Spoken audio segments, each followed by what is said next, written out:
Good morning, Boker Tov to all. May we hear Besoros Tovos. Please God, let it be a good day that we hear good news. Hostages should come home, a sweeping victory over our enemies. Good news for Am Yisrael, Klal Yisrael, and what better day than Pesach Sheni? Today is the 14th of Iyar. It is Pesach Sheni. There's a minhag, some have to eat matzah today. Tachanan was omitted. It's the second Pesach. It's the holiday of second chances. Second chances. Those who are tameh, those who are impure, those who are ineligible to bring the Korban Pesach, to bring the Paschal sacrifice on the original date, had a second chance, a new opportunity. Why were they impure? The Gemara records a debate why they were impure, but one of the opinions is because these were the individual who were carrying the bones of Yosef. Is there a greater model of second chances than Yosef? Did anyone ever give anyone in their life more of a second chance than Yosef gave his brothers? So this is the holiday. Because Yosef gave his brothers a second chance, God gave the Jewish people a second chance. Sometimes the Jewish people, kiviyachol, give God a second chance, which is really what our shir is all about, Emunah. Even when we've been hurt, even when we feel he failed, even when we've struggled, or even when we have some resentment, to nevertheless give God a second chance. So that's Pesach Sheni, that's today. That's today. Every day is pregnant with possibility. Every day has a unique energy. Hopefully tap into it today. Pesach Sheni, second chances. Don't give up. Don't give up on yourself. Don't give up on others. Don't give up on Hashem. Believe in it all and take advantage of the second chance. Our Emunah series is generously sponsored by Dr. Zavi and Bella Morgan in memory of Rabbi Dr. Brian Galbit and in memory of Bella's mother, Dr. Ellen Shanzer, whose yahrzeit is the 10th of Adar. Neshama should have an aliyah. Thank you very much for her incredible generosity. The shir this morning is also sponsored by our dear friends Faye and Jeff Walkowitz in memory of Lev Yisrael. They should find comfort and they should find strength. And please God, they should have only simchas. We should hear of good news and hear of simchas bikarov. Okay, before we dive back into what we've been learning from Moshe Shapiro, Emes ve'emunah, the difference and the importance of Emes, the facts and the truth, which don't care about your feelings, and Emunah, how you apply it to your feelings, to real life. Before we get back to that, a couple of Emunah emails. I'm very grateful to all those who submitted and who send. Well, please God, get to them. Can't read them all 1 week, so thank you for your patience if you did send an email. But here we go. Motzei Shabbos, 13th of April. Israel had 300 missiles aimed at it from Iran. Ben Gurion Airport shut down and airlines canceled most flights. The next morning, April 14th, even though the Iranian threat subsided, most flights had not resumed, and there was zero communication from the airlines as to the status. I had pre-booked weeks earlier over 20 seats on Bluebird Airline for our kashrus catering team to head to Greek Isles to prepare and set up for our Pesach program with 700 guests arriving 1 week later. The author of this email is a tour operator from Israel. I happen to know him. He planned and was in charge of operating an entire Pesach program in the Greek Isles, and he had saved 20 seats for the catering team to head there before the 700 guests arrived. You can imagine the stress, and despite all attempts and efforts throughout the day Sunday to find alternative flights and travel options, all came to naught and to no avail. No flights on Sunday, Monday, or Tuesday. We left no stone unturned. No charter boats. All private jet companies were fully booked. The next possible commercial flight were Wednesday afternoon, and even so, 20 seats were not available, and even those flights were subject to change under the circumstances. By 6 p.m. Sunday evening, I was drained, and my head mashgiach called and asked, what will be? With a catastrophe looming, I turned to him over the phone and yelled out from the depths of my soul, this is what Hashem wants. I've done the best all day to find alternative ways to fly the team and release myself of all attempts to change the reality. Now, it's entirely in Hashem's hands. And it's up to him to determine if 700 guests from around the world will have a kosher Pesach program, which they were all relying on. I hang up, and no later than 5 minutes, I get a call from my oldest son who knew of the situation. He had just remembered he had served in the IDF 6 years earlier with a pilot friend whom he believed went on to become a private pilot for a charter jet company. He searched high and low for his number and finally found it and suggested I give him a call. I called and explained the situation, and he said he'd revert to me within 15 minutes. He called back and said he can arrange a private charter flight for 20 seats at 6 a.m. Monday morning for $20,000. I asked for the bank details, wired the money, and our team arrived at the hotel by 9 a.m. Monday morning and made up for the lost time. As a joke, I told my friends, I'll send the bill to Tehran and make a claim. Too bad the president's no longer available to pay that claim. Sorry, not sorry. That story, but the message I take away was the minute one resigns himself that all is in Hashem's hands, you really are reliant on him and all is for the good.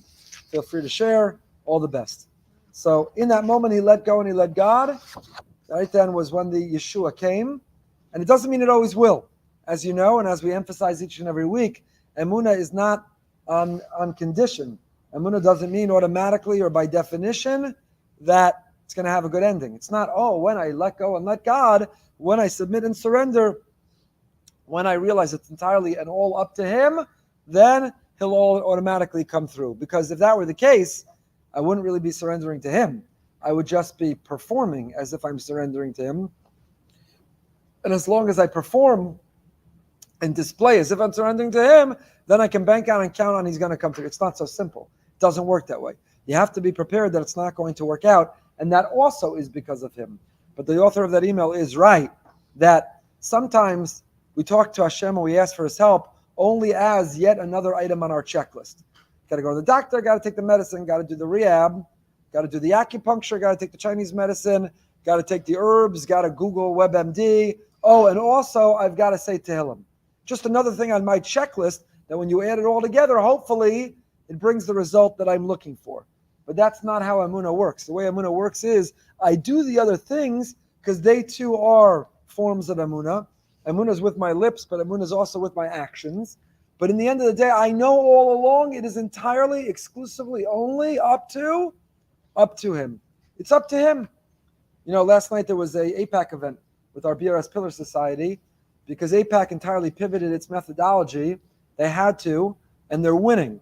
And if you don't think so, look at last night's results. They won yet again last night.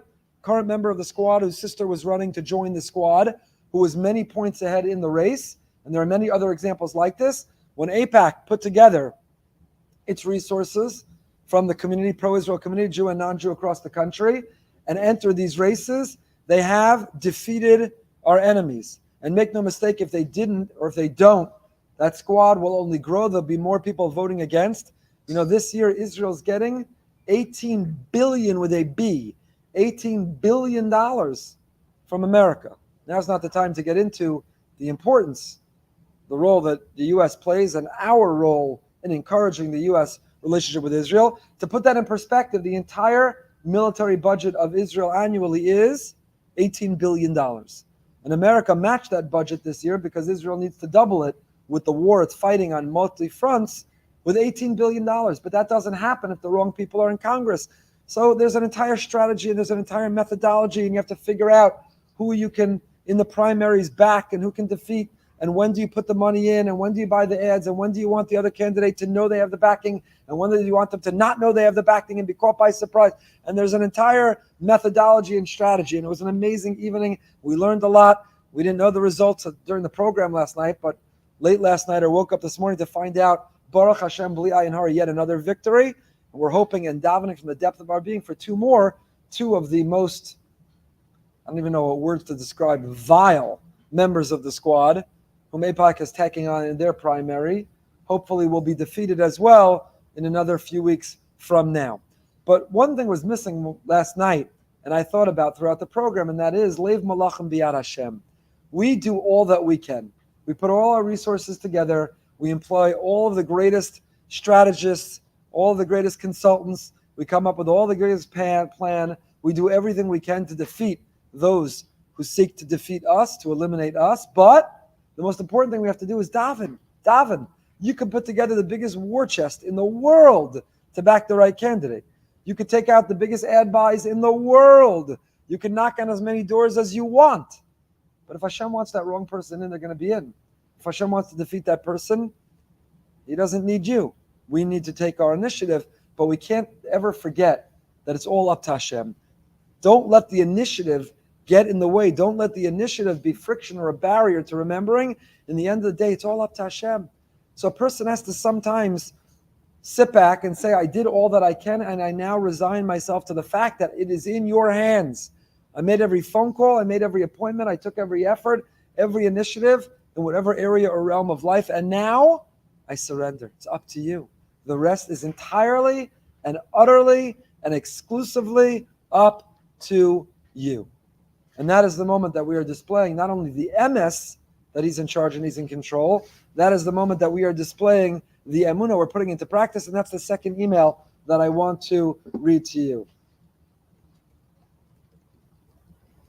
That is the second email I want to read to you. Dear Rabbi Goldberg, I hope all is well. Yada, yada, yada. A number of my good friends were listening to your shiurim. I also began to listen. I enjoyed the shiurim. I came away feeling inspired. Blah, blah, blah. I'd like to share with you something that has happened to me over the past few months as it fits into what you discussed in the Emunah shiurim. I was in Israel at the beginning of this year for Shana Bet. In January, I had to make a decision, either to stay in Israel and make Aliyah or to start college in America. It was an impossibly hard decision to make.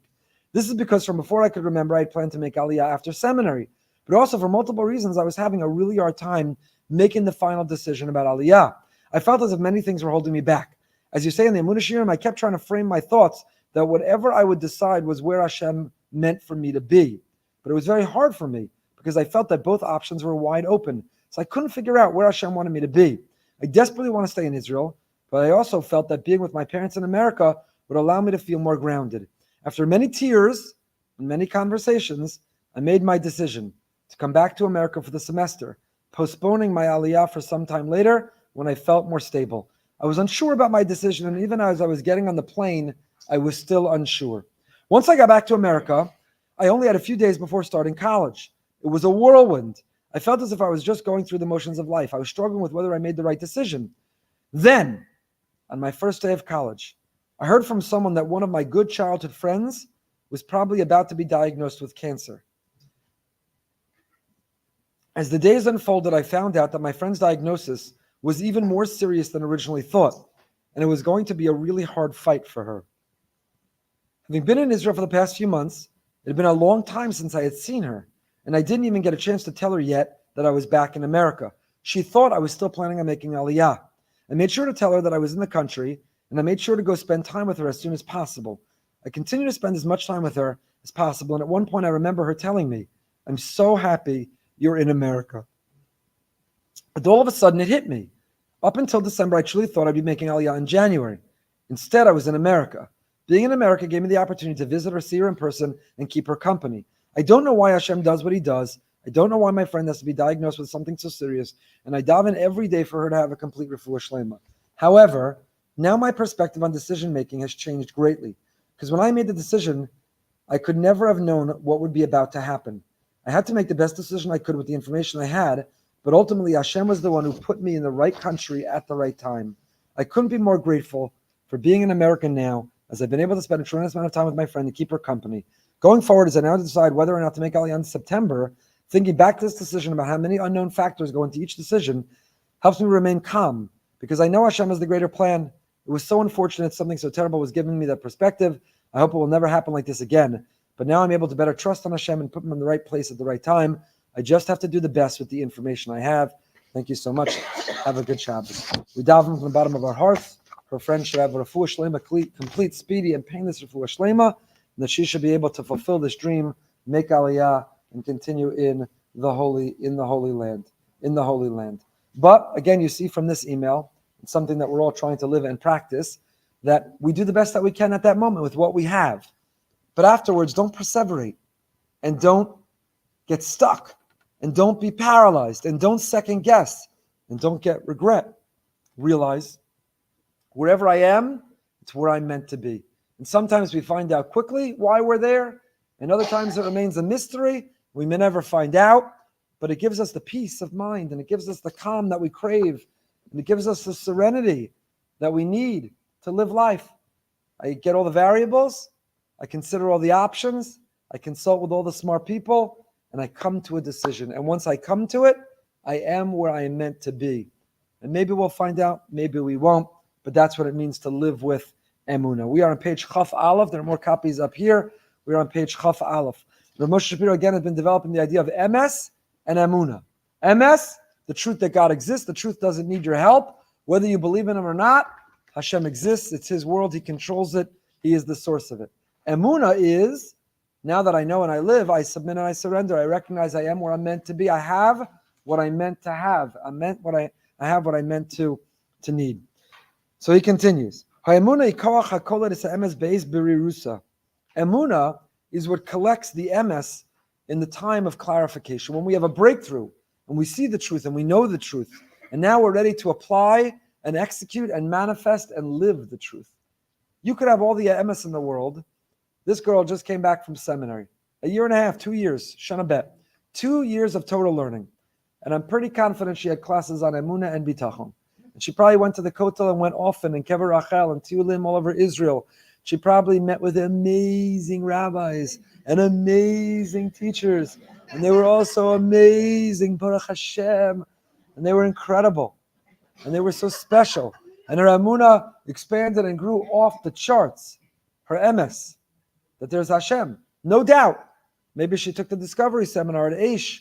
Maybe she heard special teachers and she examined the evidence for Hashem's existence. And all of that provides the emes. But when the rubber meets the road and it's time to make a decision, and do you panic and do you have anxiety and do you live with regret and do you second guess, that's where the Emunah is.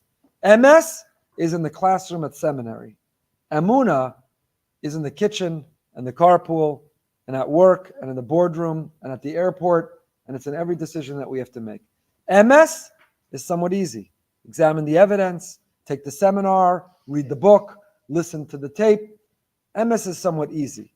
Emunah, when you're waiting for the lab report, the lab result. Emunah in the doctor's office with the appointment and the follow-up. Emunah, when you don't know what's going to be with your child whom you love so desperately and just want their well-being, and you don't know what will be, that's where Emunah comes in. Emunah, when you don't know where your next paycheck or your parnasa, and you're trying to make a deal. Emunah, when you don't know if you've made the right decision and if you're in the right place, that's where the Emunah comes in. And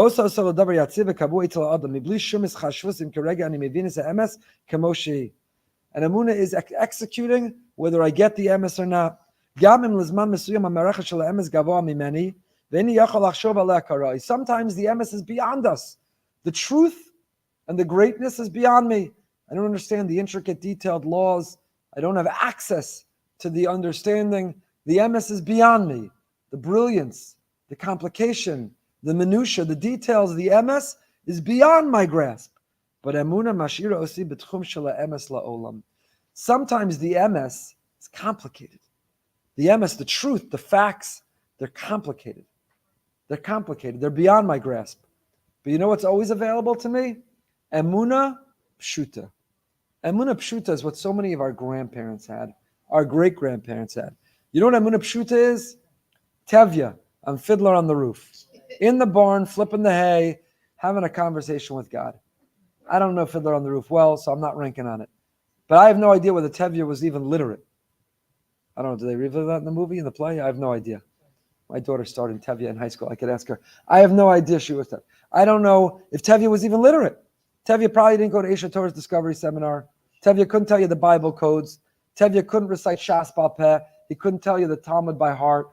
Tevye might not have been literate, be able to recite the 39 malachos, the categories of creative labor. Tevye didn't necessarily have access to all the emes. He couldn't tell you all the pieces of evidence for God's existence and all the detailed minutia, complication parts of Hashem's Torah and His blueprint for His world. The emes is sometimes beyond our grasp. The emes sometimes is highfalutin, complicated, up in an ivory tower. We feel we don't have access. But you know what Emunah Pshuta is? It's when you simply talk to God. When Tevye unloaded and unburdened himself and talked to God. If I were a rich man, I'm not going to sing it for you. You got to pay extra for that. I'm not going to try. If you see a Tara in shul, ask her to do If I Was a Rich Man for you. She does a good Tevye.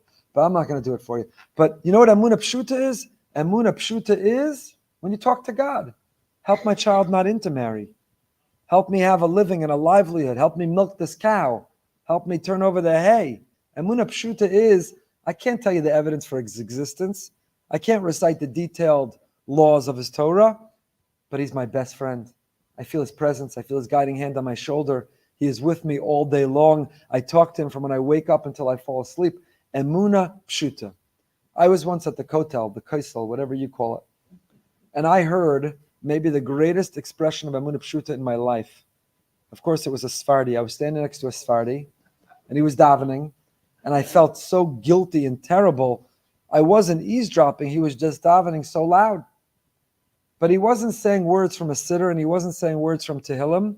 He was talking directly to Hashem. Not as if Hashem was right in front of him, Hashem was right in front of him. Not as if Hashem was his best friend. Hashem was his best friend, and he was telling Hashem, this is what's happening with this kid, this is what's happening with that child, here's what's happening in my job. Like he made his way to the kotel to regularly fill Hashem in. Here's what's going on. Thank you for this. Thank you for that. By the way, would you mind fixing that? Could we work on that? A little more of this, a little less of that. Thank you for all of that. He was having a whole conversation. Despite of this, he was in this personal, private, just him, me, and God conversation. Thank God he didn't reveal anything too private. But I was like, I had my sitting, I was just like, wow, there are really Jews who do that? There are really Jews who talk to Hashem? Right? I don't know. If I would have put a Gemara in front of him and said, read, could he read? Could he make a laning? And Zvachim and Menachos, could he make a laning on the daf today, Bab Metzia? I don't know. Maybe, probably. A holy Jew. I don't know. But I know this, Emunah Pshuta, the Emunah he lived with, there were just no questions. There were no questions. I'm reading the biography now of the Kloisenberger Rebbe. ArtScroll put out a new biography. There was a previous one, but ArtScroll right on Erev Pesach. Kloisenberger Rebbe buried 11 or 13? 11 children. He was married, he lost his wife, and all 11 children. All 11 children. They were great people. And they lived with Emunah Pshuta. They rebuilt after the war. The way they lived. You got to read it. You're struggling with your Emunah. We've talked about a hotspot. The Kloisenberger Rebbe biography is a hotspot. If you're struggling with your Emunah, you're going through a hard time, you don't know how you're going to make it through some difficult period, read a biography of a great man or woman. Rebbetzin Machlis, Rebbetzin Kanievsky, the Kloisenberger Rebbe. There's no shortage of them. And let's assume, I don't want to say it's true, it's 100% accurate. Even if you want to believe it's 50% exaggerated, it is still outrageous, extraordinary. The fastest, most high-speed hotspot you can connect through and to that will increase your emunah. And you remember your mother, your father, you remember your Bubby, your Zaidi, you remember the people that we knew and that we know in our own lives who also went through, are going through, and the emunah pshuta. Don't start to talk to them, but how do you know he exists? And theodicy, I'll use a fancy word to impress you. You know what theodicy is? Why do bad things happen to good people? Theodicy is the study of evil.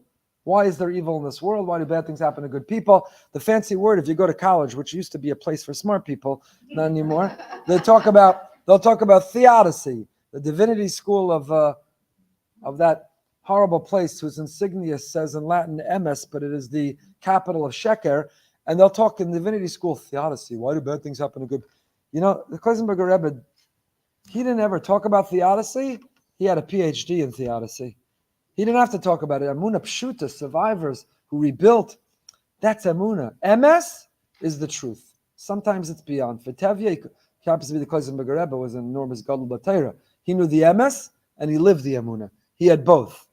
But what Rav Moshe Shapiro is telling us is that sometimes when you struggle with the MS, I can't explain it.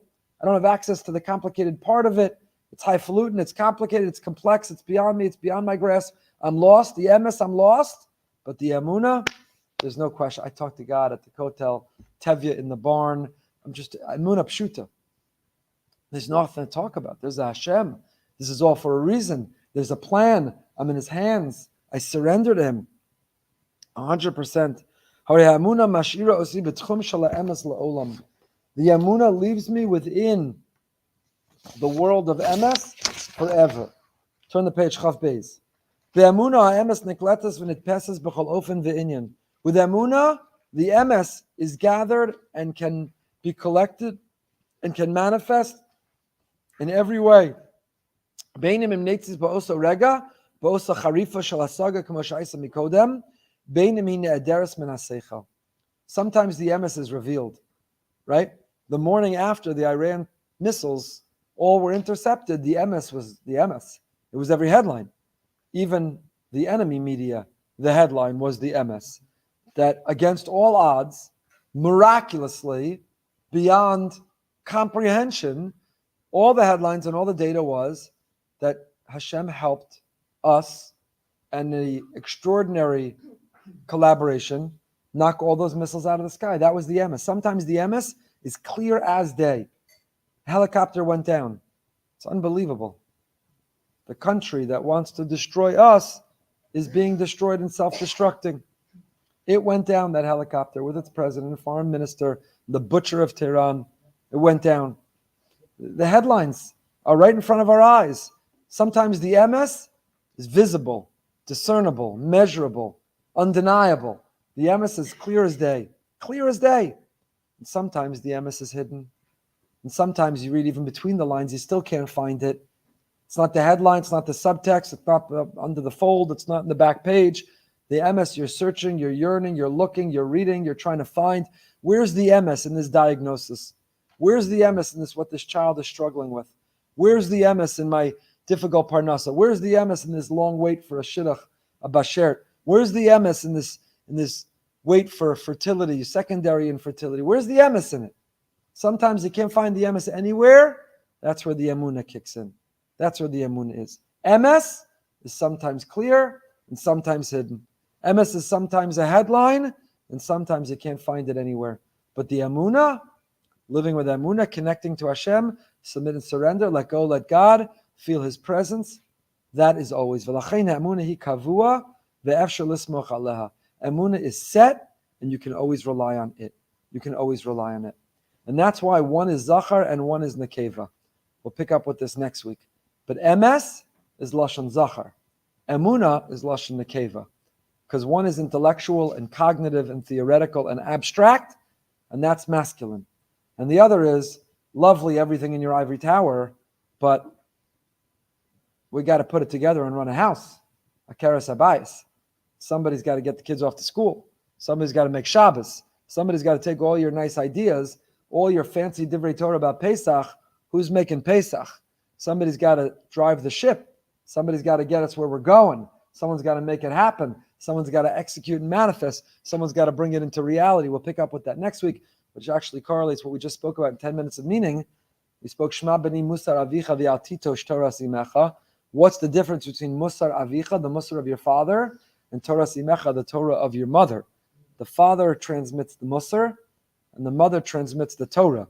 What is the Torah of the mother in distinction to the musar of the father, which correlates beautifully with what we'll pick up, that Emes is Zachar, Emunah is Nekeva, because it is the masculine energy that's the Emes, and the feminine energy, the Torah Simecha, which is the Emunah. And please God, we'll pick up with it next week. Shir Besoros Tovos, Yeshuos V'nechamos.